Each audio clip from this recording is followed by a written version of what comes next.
Hello and welcome learners. इस video में हम CBSE class 10th health care subject की दो चीज़ें, एक तो ब्लूप्रिंट डिस्कस करेंगे और objective type questions, MCQs type जो क्वेश्चंस होते हैं उनको डिस्कस करेंगे। तो ब्लूप्रिंट में आप सबसे पहले देखिए, दो पार्ट में डिवाइडेड है। 2 घंटे का पेपर होगा आपका, 50 मार्क्स जो हैं वो मैक्सिमम मार्क्स होंगे। और पार्ट ए में 10 नंबर के 10 मार्क्स के एम्प्लॉयबिलिटी स्किल्स होंगे। 5 तरह के अलग अलग स्किल्स हैं यहाँ पर दिया हुआ है। कितने ऑब्जेक्टिव क्वेश्चंस होंगे, टोटल 6 होंगे इस सेक्शन में से, और 4 करने होंगे। शॉर्ट आंसर्स इतने होंगे, ये सब यहाँ दिया हुआ है। आप वीडियो को पॉज करके ये सब देख सकते हैं। पार्ट बी में सब्जेक्ट स्पेसिफिक स्किल्स हैं, जो 6 यूनिट्स आपने पढ़ी होंगी, उनमें से 40 मार्क्स का जो है आपसे क्वेश्चंस पूछे जाएंगे। तो इस तरीके का ब्लूप्रिंट है। यहाँ पर भी ये दिया गया है कि किस यूनिट में से कितने ऑब्जेक्टिव टाइप क्वेश्चंस आएंगे, कितने शॉर्ट आंसर टाइप क्वेश्चंस आएंगे और कितने डिस्क्रिप्टिव टाइप क्वेश्चंस आएंगे। ये सब यहाँ पर दिया हुआ है। तो इस तरीके से ये रहा आपका ब्लूप्रिंट। अब चलते हैं ऑब्जेक्टिव क्वेश्चंस को, जो सैम्पल पेपर के हैं उनको डिस्कस कर लेते हैं।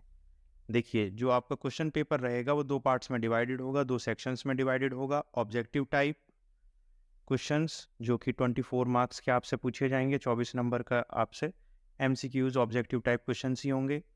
और सेक्शन बी आपका सब्जेक्टिव टाइप क्वेश्चंस होगा, जो 26 मार्क्स का होगा। चलिए, तो फर्स्ट क्वेश्चन को देखते हैं।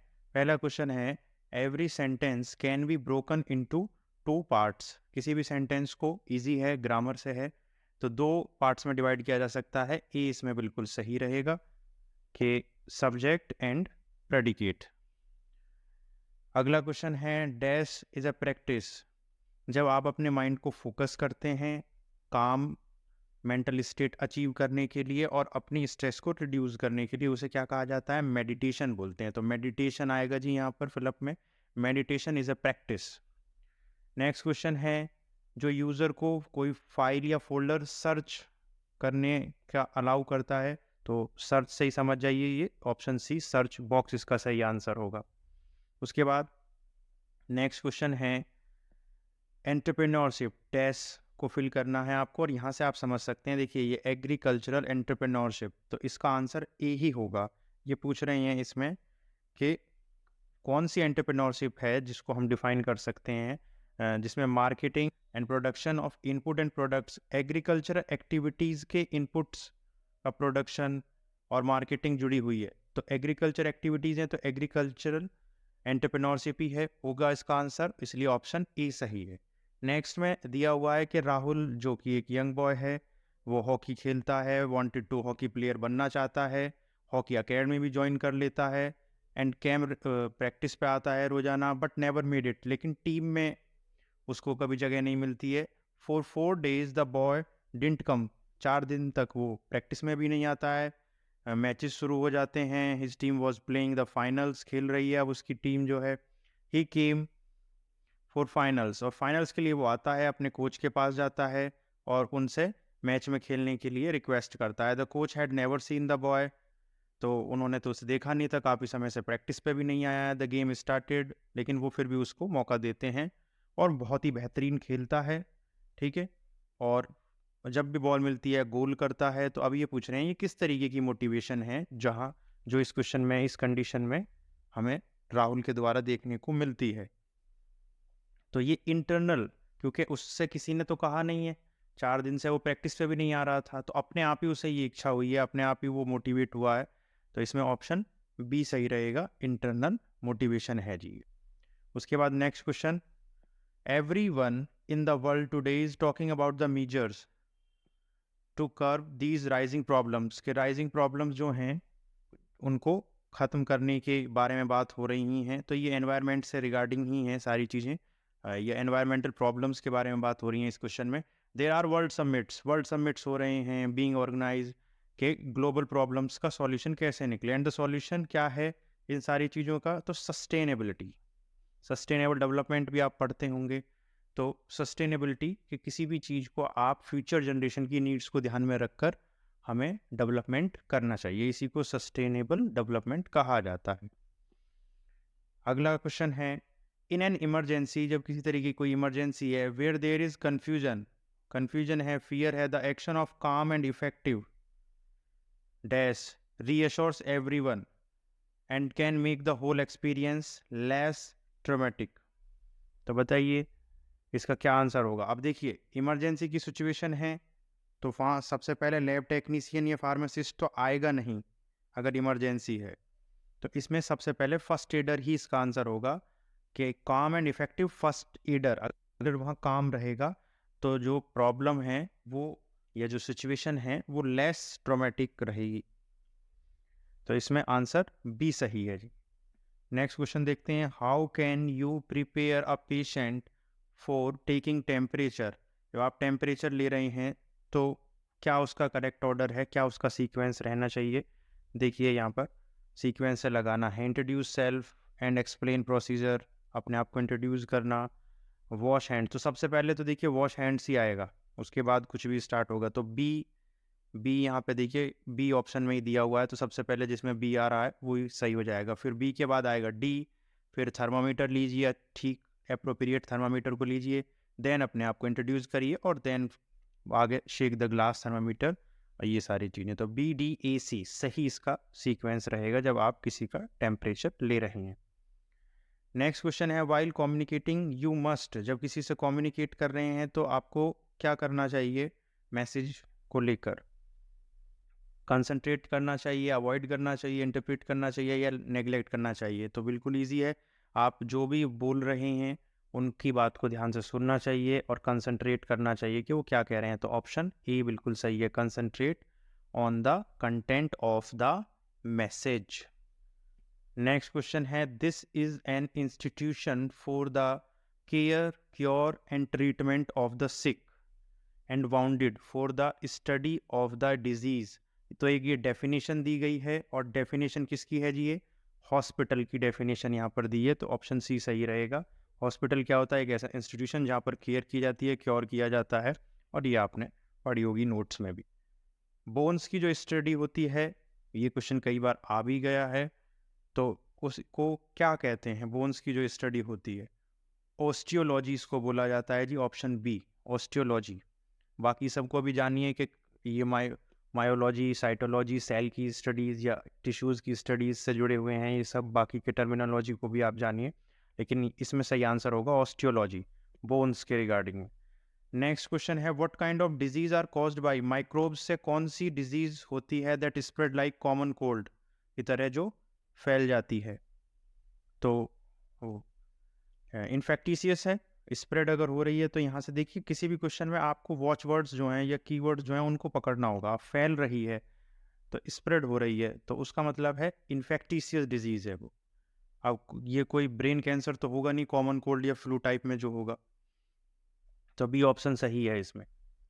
अगला क्वेश्चन है, an optimal dash is essential for normal growth. Normal growth के लिए क्या ऑप्टिमल चीज़ की ज़रूरत होगी इन सभी में। तो nutritional status, an optimal nutritional status is essential, ज़रूरी है हमारी नॉर्मल ग्रोथ हो, डेवलपमेंट हो और हमारे बॉडी ऑर्गन्स फंक्शन अच्छे से कर पाएँ। तो ए ऑप्शन इसमें सही है, nutritional status. What preventive measures can you take to protect yourself from getting disease. तो क्या मेजर्स आपको प्रिवेंटिव मेजर्स लेने चाहिए जो आप अपने आप को प्रोटेक्ट कर सकें, बचा सकें माइक्रो ऑर्गेनिज्म से। By keeping food uncovered, definitely नहीं, खाना अगर खुला रहेगा तो कैसे आप प्रोटेक्ट कर पाएंगे। तो ये तो बिल्कुल ही खराब ऑप्शन है। तो इसमें देखिए last option D, by washing hands, हाथ को आप वॉश करिए और हाइजीन रखिए, अपने माउथ को कवर करिए, मास्क का यूज़ करिए, तो आप माइक्रो ऑर्गेनिज्म से या माइक्रोब से प्रोटेक्ट रहेंगे। तो ऑप्शन डी इसमें सही ऑप्शन है। नेक्स्ट क्वेश्चन है, in the systematic loop the blood circulates via blood vessels. एक सिस्टेमेटिक लूप होता है, ठीक है, तो उसमें जो ब्लड है वो सर्कुलेट करता है ब्लड वेसल से into the body system.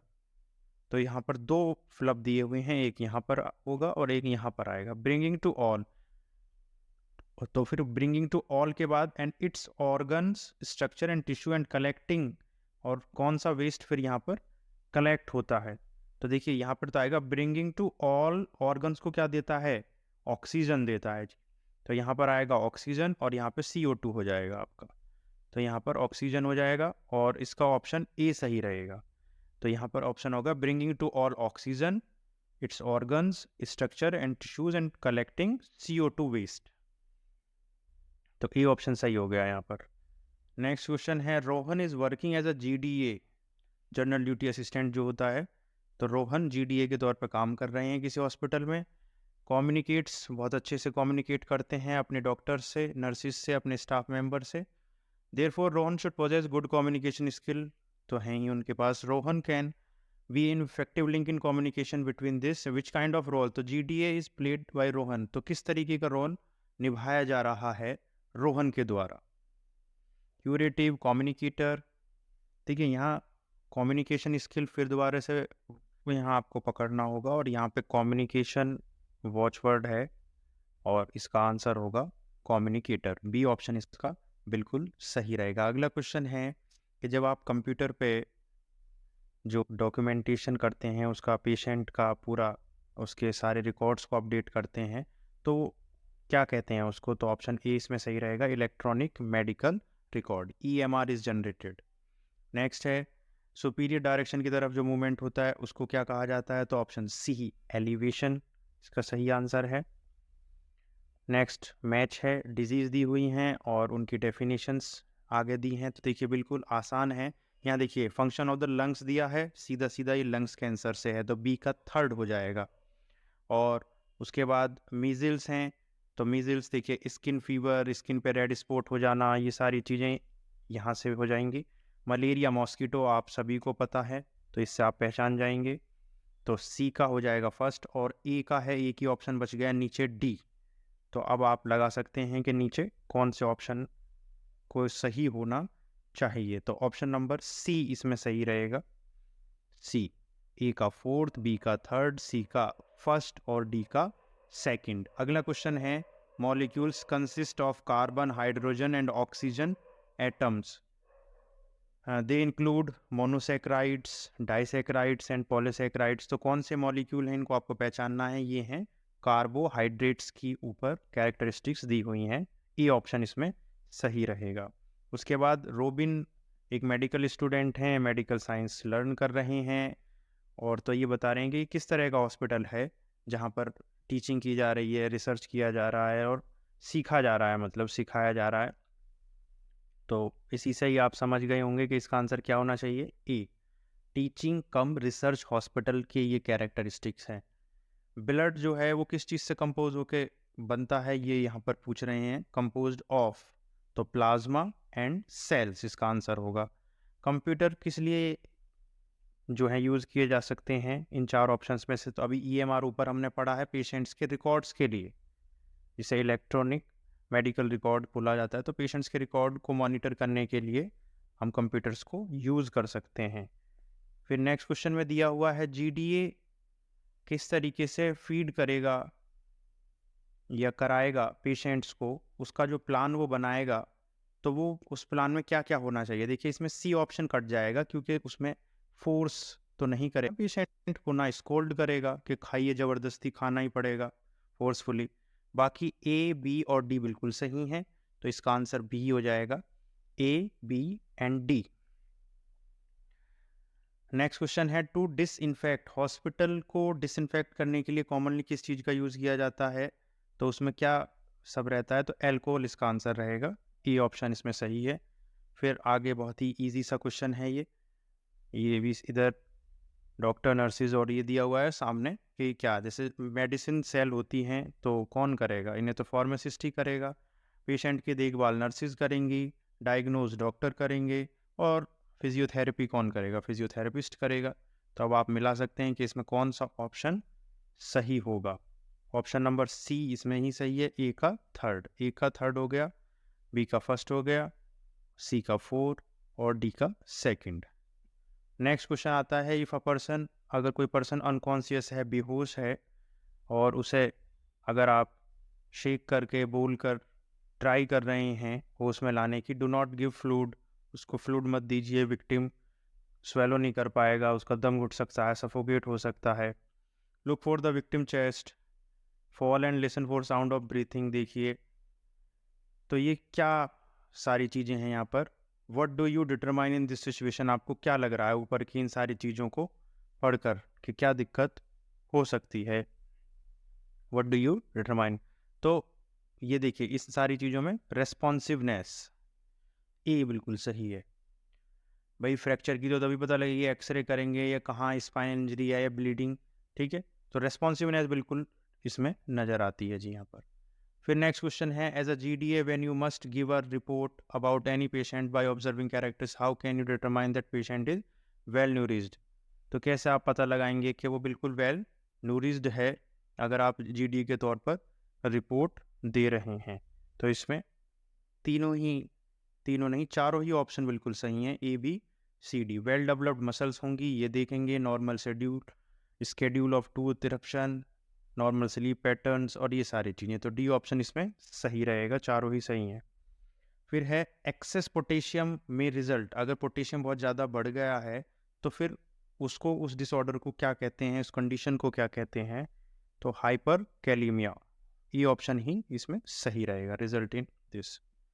PRO के ऊपर है नेक्स्ट क्वेश्चन और लास्ट क्वेश्चन है इस वीडियो का, उसके बाद यहाँ से सब्जेक्टिव क्वेश्चन स्टार्ट हुए हैं उनकी इंक्वायरीज को, तो इसको रिसेप्शनिस्ट बोलते हैं, द रिसेप्शनिस्ट, यहाँ ऑप्शन ए बिल्कुल सही रहेगा। The receptionist at the reception centre handle all visitor enquiries, direct visitor to the PRO and coordinates करता है दूसरे हॉस्पिटल्स के साथ, तो ऑप्शन ए इसमें सही है।